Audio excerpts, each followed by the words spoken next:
The product was manufactured under crude circumstances with excess processing materials and equipment that only produced 50 completed units per day. We refined the manufacturing process with a molding and casting operational procedure for product staining.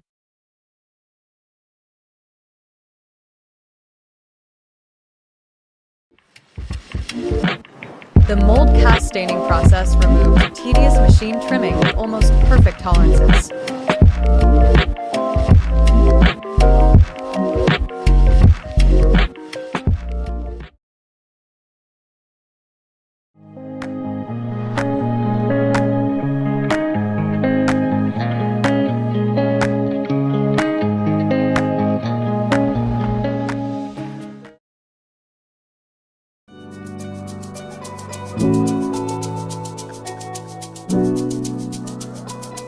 We introduced steps to increase precision and productivity with our manufacturing techniques. Come